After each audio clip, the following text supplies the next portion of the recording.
You're listening to The World According to George. This uninspired, puffy Midwestern man is looking for something more as he moves through life in his 30s. All right. Welcome to The World According to George, or George's World, or George Land, or Land of George. We don't know yet. Probably the first one. I'm the host, George Thomas, and my guest host is Casey Doherty. Hi. And we are coming at you from downtown Chicago. So hopefully, this is a big moment. Probably, a decade at least in the making. Not that I've done any work in a decade, but I've thought about doing something like this, something on the edge, a little more artsy and something in entertainment. So doing it with the Case. Case is my girlfriend. So Case, even if we don't end up together, ultimately, I'll always remember this moment with you and us starting this together. How sweet. Thank you. And I think the name, I've got a producer too. We're definitely official, Cam, or Cameron. Shout out Cameron. Yeah, he's listening in. But it'll likely be WAG, I think. We'll use that as a lot of the handles. I mean, I don't know. I'm going back and forth. I think The World According to George, it's definitely going to be my perspective and not the world in reality, but it has, we have like 7 syllables in that versus if I did George Land and Land of George. But I think we can use them all, don't you think? I like the first one, but okay. I think it is the world according to you. That's why I think it's right. funny. It's not. This is not reality. This is really going to be much more like a comedy show and trying to be a funny show, topical. Yeah. And when I navigate through my 30s and my complaining, and ideally I love that I waited until podcasts were like at their height. Of course, I didn't do it at a time when podcasts were less cool, so you could be a little more unique. I don't know how many, Cam told me there's like 4 million podcasts or something. So I really don't want a podcast. I'd rather have a real radio show on Sirius XM or on TV, but this is the only way I know how to get started. I live in Chicago. I'm bored, and I just want to do something more than just work in business, or the corporate world can be lame sometimes. I'm just missing something, I don't know. This is it. Yeah. Well, hopefully it is. It's funny. Case is very nervous right now. She's kind of meek, and typically she speaks like a true attorney, and she never stops talking. So I'm not nervous. She'll get into it.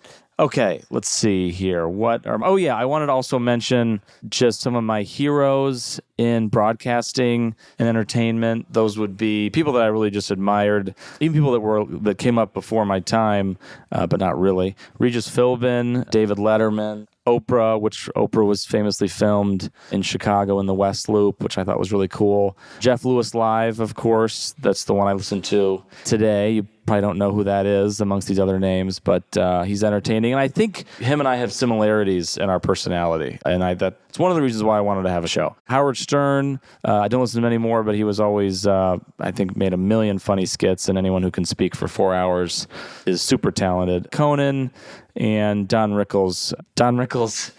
That Casey's laughing.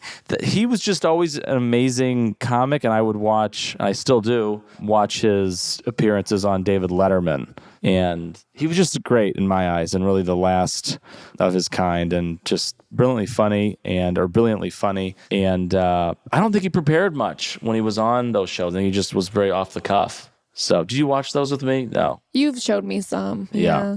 Okay. Case, this is top. Where did we do? So in the show, and we're still figuring it out for sure. This is still a work in progress, but I want to do like 5, maybe 4 to 6 topics every show, just buzzsaw right through them. Maybe down the road we'd have something with a news segment.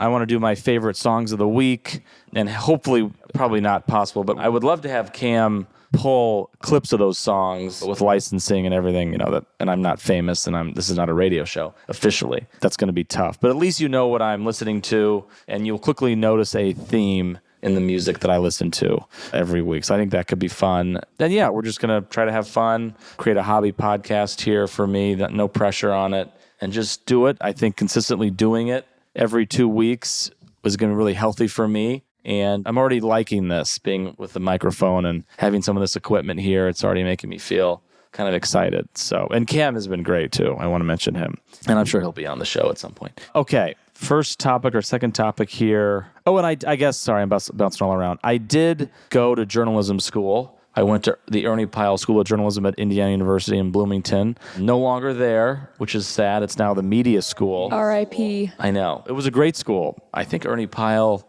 was an award-winning journalist in World War I, and that's why it was named after him. That's cool. Great building. They had a really cool program at the time that you could do that and have another concentration, or big, for me, it was a big concentration in business, and I don't know, it was just really cool. I was a broadcast news. That was one of my majors there.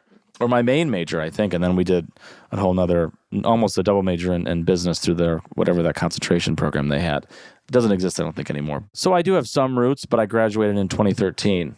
So I almost took 10 years to do this. And again, this could be a huge failure, and it's good I didn't do it right away, but we'll see. So there is a little bit of that in my background. Then at different times, in high school, I went to LA for like 4 months to be an extra. I lived there in Hollywood. And then in college, one of the years, somewhere after my junior year, I was an intern at Bender Spink Productions and at Disney Studios. I had 2 internships that ran concurrently, which I don't even know if you know about Bender Spink. No. That was in Culver City, and then Disney, of course, Studios is in Burbank. Mm-hmm. So I've had that interest. And I don't know. Here we are.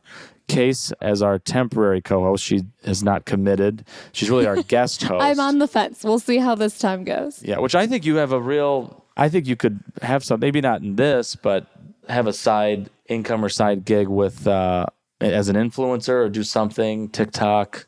Well, we have the equipment now, so if I want to have a podcast, you can use mine. You know how to set it up. $50 a session. Okay.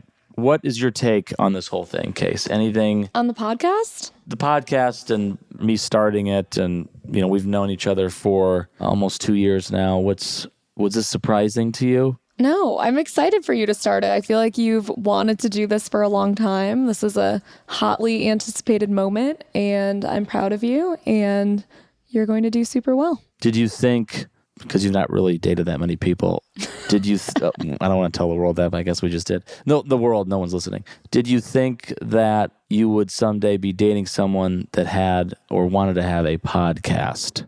I haven't thought about that. I think I don't know. I like podcasts. I like. You were too busy dating a million people, or I like interest-driven podcasts. So I don't know. I want to see where you take this and how you tailor it to your audience. But I think you have a lot to say, so this is a good platform for you to say that. Yeah, I know. I feel like this is going to end up me just talking the way I do anyway. It's not going to be that different.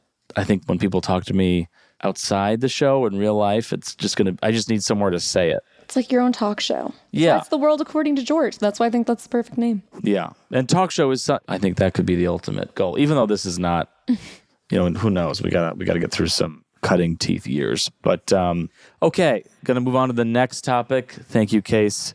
Again, this is a big topic. Quick transition. Yeah. Was that a bad transition? No. All right. Today, coincidentally, it's a great topic. It's going to probably embarrass me, but it's a good topic for the show, and I need content. I did a fat scan, or what's similar to a DEXA scan, at a gym to try with the goal of trying to see where I am and also get a trainer, which I did do. I ended up purchasing a 12-week program, and some of my results were maybe not shocking, but they were pretty tough, and they give you a full comprehensive report. My body shape rating is a 16 out of 100. Body shape? They give you a body shape rating. So that rating is basically, it tells you how at risk you are for cardiovascular disease later. And it's high. And I thought it was a good score at first, but he said, no, the higher the score, the lower your risk.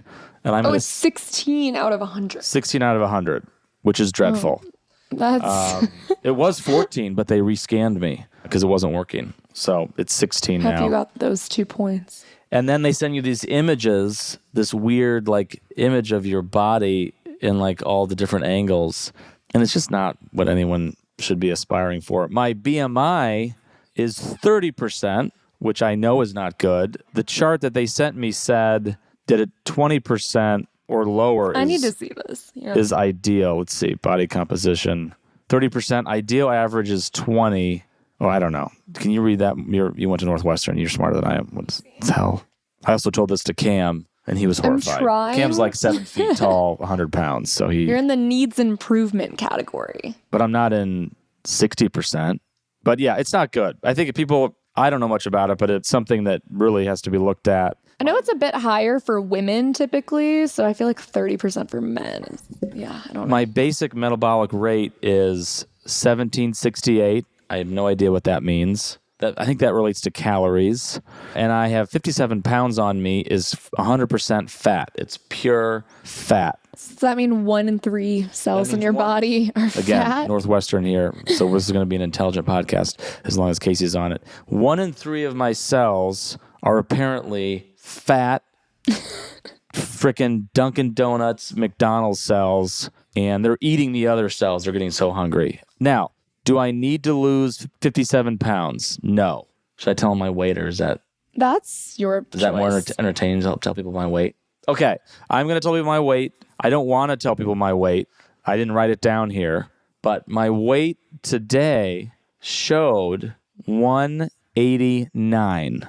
Okay. 189 is way too high for my height. I am barely 5'7", and for most of my life, I was under what had to be 150, then 155 was a good weight, 160, 165. Anything beyond 165 is not good for someone like me. I'm around 10 pounds heavier than my 65-year-old father. Whenever you're heavier than people older than you, that something is wrong. Unless you're all muscle, that's a big problem. And how many years older is he than me? I'm 32. How many years is that? Yeah, like 30. Yeah. And he's 32, he's twice your age. He's a shit talker, so he likes to get me on the scale. I was home in a rare appearance the other weekend. He put you on the scale? He said, I want to see your weight. Oh. So, which brings me to like what I've learned since being fat. I've never been in like amazing shape, but up until maybe 26, I was still pretty thin, very thin, or 27.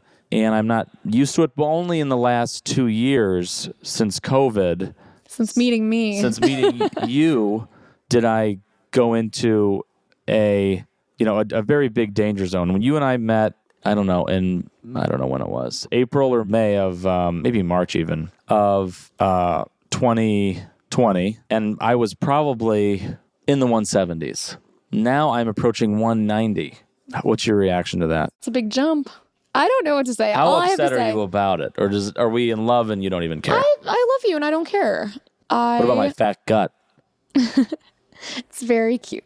Thank you. See, get a girl like that can love you even though you're so fat. But one of the things... Go ahead. Oh, no, I just wanted to... I'm not going to share any of my details. I was just going to comment that you try to blame me for influencing your habits, but my weight has remained unchanged, so... Well, you're 27. I met you when you were 24, I think. Yeah, but you keep trying to tell me that I'm a bad influence. Well, this is the thing. Which I am. I love McDonald's. If I was dating... I'm not putting this on you because everyone has personal responsibility. And we all know what food is bad for us. And we all know we shouldn't eat it. We all know drinking's not good for us. No amount of drinking, they're saying now, is good for you. But it's bad. Like for me, the things I've noticed when... Like my underwear now in the front will fold itself, will start folding over itself because of, my tummy. And I never had that. That is very new. And I've got nice underwear. I've got some new Hugo Boss underwear, and I'm ruining it because I'm overweight. But I wanted to bring this full circle. What I learned was, I used to probably not be that kind about people that were really obese. It's personal responsibility and kind of knowing that what you have to do to be in good shape. And if you have kids, you want to be healthy for a long time. But I didn't realize how much people that were overweight get fat shamed. And it's actually not right. And I have taken a wheelbarrow of shit from my friends and my family about weight. And they do want to help you. They love you. But it is sometimes a lot. And it does hurt your feelings secretly. Oh. And But again, no one can feel bad for me. It's my problem. I'm on the blue cheese diet, and I'm unashamed. But people do shame you, and I have compassion for people that I didn't have because it isn't fair. You don't know what people are going through. You don't know what health issues they have. You don't know what they were born with. You don't know if they have diabetes. You don't know anything. You don't know if their mom just died. You don't know, so... Now, again, do I have any of those issues? No. I deserve to be punched in the face for what the hell I look like. I mean, this is fucking disaster, and I shouldn't look this way. Oh, you're very cute. No, I need to get in the gym. When we live in a building with a gym. We do. So, okay, which brings me to my next topic.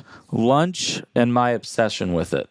Werzo seems to be one of the big reasons why I am the shape I am. So I wanted to ask you, Case, why do we think I like lunch so much? Why is that there? I don't know why you like lunch so much, but it's definitely your favorite time of day. Mm-hmm. Big part of your, I don't want to say morning, but I feel like 11 to 1 for you is a big hour. It's a big 11 to blocked 1. out chunk of time. So you're saying I take at least 2 hours to have lunch? Oh, yeah, it's leisurely. It's your favorite. It's your favorite thing. I'm a part-time your day revolves consultant around right now. lunch. I don't have a bunch of, I used to not have that. When I worked at my old company, it was an hour. I took an hour for lunch. Hour, 5 minutes maybe if it was a long walk. And your lunches have brought you lots of friends like Elvira and... Who's Elvira? Tell the audience. Elvira is George's new BFF from Mariposa at Neiman Marcus. Mariposa. It's on... I'm not a Neiman Marcus fan, to be fair. I don't shop there. I have in the past when I've had a gift card, but I don't really go there. But, see, I like it there. Yeah, well... You don't like the shopping there. No. You like the food there, but I'm the opposite. No, I like the service there. So you don't even like the food? The food is okay. Is Nordstrom Cafe better? Yes. Yeah. But yeah, the fourth floor Neiman Marcus in my slower time since this summer, in my, partial retirement, I have become friends with Elvira. And she's lovely. She'll blow past the host. She'll seat me. She will just bring me my iced tea or Arnold Palmer. Mm-hmm. Typically, she'll just bring it, or she'll ask me what I want, but I'm okay with both. I'm a huge iced tea guy, unsweet iced tea. It's healthier. And she knows I don't like the puff pastry. What is that thing they bring? The popover? The popover. I don't want a popover. I don't want sweet. I want savory. That is savory. Oh, it comes with like a fruit butter, weird I think. Jelly. Yeah, I don't want it. So I don't bring it. She doesn't bring it for me. And then, but you also get chicken consomme, just chicken broth, if you have a table there. So I just gulp more of that. So she'll bring me, it usually comes in an espresso cup, but she puts it in a coffee cup because she knows I like it. Well, big upgrade. Then if there's a new soup, she'll just bring it. Even if I say I don't want it, she'll bring it. By the way, amazing carrot cake. Probably the best carrot cake I've ever had. It is good carrot cake. I love carrot cake. He's not the carrot. She'll just bring me a dessert, or she'll know if I want a cookie. She knows you now, so she'll bring you a cookie. So yeah, I love service. The only problem, or good service because it's rare these days, the only problem with having that relationship is because, okay, I got to add this, and I hope we shouldn't even have said her name, but it's at a point where she will remove, I will not pay for tea. I will not pay for soup. I will not pay for dessert. She will give me a discount. She'll give me $8 off. She'll give me, to wipe out a soup or something, she'll give me $18 off. The day I took Casey there, the one time I took her there, she picked up the entire meal. So what do you treat people well? And she's amazing. The worst thing to do, and I was in food service briefly, and as a kid I did it. The worst thing to do, as any person, to know the scumbag test is how you treat people that wait on you, wait staff, waitresses, waiters. And I am a scumbag, but I'm not a scumbag to those people, typically, especially if there's great service going on. Why would you be? People are all the time. It's horrible. Yeah, well, people do it all the time. That's a really, really hard job that people don't get the credit they deserve. That's actually not an easy job at all, to do that, to be a waiter, to be these steakhouses here in Chicago. That's a really taxing job. But the problem is I spend a fortune there because I want to tip her. She's giving me discounts, so I'm giving her all that money back in tips. So you're walking out of there at different times, $40, $50, $60 lunch, $70 lunch. I want to be a good tipper, especially if I've got some kind of relationship like that, but I don't want to break the bank here. And then if they don't say anything to you, or they're not like extra nice, you think somehow you didn't give them the tip they thought they were getting. So, okay. I do want to, it's not written down, but I wanted to, or one in my little idea notes, it's not scripted, but I have my little 5 ideas. I wanted you to rank the following Chicago restaurants. And some of these are national, so people will know. Doc B's. Okay, like Doc B's. But you have to rank them. Mariposa, Nordstrom Cafe, and Pierre Gourmet. Ooh, that's a tough one. Pierre Gourmet. I love Pure Gourmet. I know they did just reopen. Yes, 2-year hiatus at the Peninsula because they didn't have staff in COVID, but they're back. I've been there 4 times. No, I feel like most of the menu items are the same. I've only gotten to try like 2 things though since they reopened, so that might knock them down a little bit just because I haven't been enough recently. But I would say Doc B's is super good too. Consistently good, but I don't know if the vibes are there. At Doc B's? Yeah. Yeah. I think it's Let me see. I have to think about it. I think it's a good dinner and lunch place. The other places are only good lunch places. Yeah. Least favorite, Mariposa, right off the bat. Wow. Okay. For the food, for everything else, great. Mm-hmm. Service, if that would be number 1 for service, but we're not ranking that. You asked me to rank the food or just the overall experience? Overall experience. Okay. That one's still not my... Wait, you did number 4. What's number 3? 3 would be... No. You said Pierre Gourmet's number 1. I didn't say that. Okay. Well, go through the ranking. Go 4, 3, 2, 1. Yeah, 4, Mariposa. 3, I think Doc B's. Okay. Just because I love their salads, but I don't know if I love their other items. Nordstrom Cafe, consistent all across the board. Good. Not that very good. exciting, Not but that good. good in downtown Chicago, but It's fine. in the suburbs, it's I very still good. like it. Okay. And then Pure Gourmet, just amazing every time. Yeah. I'm starting to become that guy in Cheers in Pierre Gourmet because all the different types of staff were saying goodbye to me. And even today, the host said, "Goodbye, George. See you next time." And I'm going there tomorrow. I'll be there 3 days in a row. Okay. If we do this program, or if I do the program with my working out and I add on a nutritionist, then I will probably have to cut back on what I'm having for lunch. And I'm not a big dessert guy. It's all in the main course. It's all in the bread, fries, shit like that. You got something on your mind, Case? You look like you do. I just feel like it's easy if you are working You with a just think I should nutritionist. skip lunch. No, don't skip meals. Just, I feel like breakfast and lunch are the easiest to control. I feel like, at least me, I would just splurge on dinners. Yeah. Like I always eat breakfast and lunch at See, I home. like lunch more than dinner. And you love lunch. Unless you were making dinner, but I'm dating, a recent grad, and this is not a domestic household, which is fine. It's not up to you. But, I could be dating like a 33-year-old, and maybe they'd cook or something. I don't know. Casey's favorite food is Taco Bell. Maybe we don't they know. wouldn't. We don't know. Yeah, we don't know. I'm not being fair when I make that judgment. Age correlates with like desire to cook. Yeah. You were in school a long, long time, though. Yeah, Like but 7 years. I didn't like to cook then. I don't like to cook now. I don't know what I'm saying. I'm thinking about the old cornfields of Indiana where I grew up, thinking I don't know. Ignore that. Okay. The final thing I'm going to say about this is, of course, if you eat at home, they say you'll always be healthier. And so that's something that we're going to try to do too if we get this nutritionist. Finally, I wanted to go over my favorite songs of the week. I'm a big music guy, but just on the radio. I don't have playlists on Spotify. I don't use Apple Music. I am a SiriusXM boy, and my entire family is, and we probably help that company more than anyone else in the past 15 years. Number 1, one of my songs I love is Toxic by YG. She make love, she don't get fucked. Gang, gotta throw in the beats. Ferrari by James Hype and Miggy De La Rosa.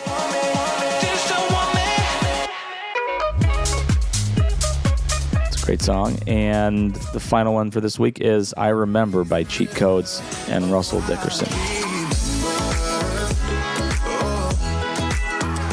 Can you think of any of those songs and what they sound like off your top of your head or no? Ferrari, my fave. Yeah. So I love music, though. I mean, that's the thing about like Jeff Lewis Live. And I say I love music. Do I know a lot about music? No. Like, do I have records? No. I don't listen to playlists. I'm just a radio fan, and I like the top 40. But I can listen to that show. This is my show I listen to, Jeff Lewis Live. And they always have music of the show, but then they have different songs throughout the breaks of the show. And we don't even have breaks in this show, and we don't have advertisers, and we don't have anything. At least we could do it. We could play a little bit of it, maybe. And what's even better about, I think, what Jeff does is if there's something about that person, his guest, he will find a song that will relate to who they are or what they're going through. Or I know this one person on there was engaged like 4 times, and he played that Beyonce song, Single Lady. And like, if you like it, then you should have put a ring on it. So that, I don't know. I'd love to be able, I think that's cute. I'd love to be able to do that. So anyway, so just some light stuff. Again, this is going to be, I think, just light, topical. Hopefully it will end up being funny. I do need to find something else. I have a lot of interests into real estate and cars, and hopefully we'll be able to get some guests at some point. But it's supposed to just be a nice kind of unwind. And yeah, we'll see. We'll go from there. Right now, it's like a show about nothing, like Seinfeld. But that's okay. So I just want to thank Casey. Thank you for agreeing to do this. Wasn't her idea. She wasn't looking to do this, but we need someone other than me talking, so you're very sweet to do that. Thank you. Love you. And otherwise, thanks for listening to WAG, and everyone have a great week. Until next time. Bye, everyone. Bye-bye. Subscribe to WAG now and find out what George will sound off about next. New episodes drop every other Thursday anywhere podcasts are available.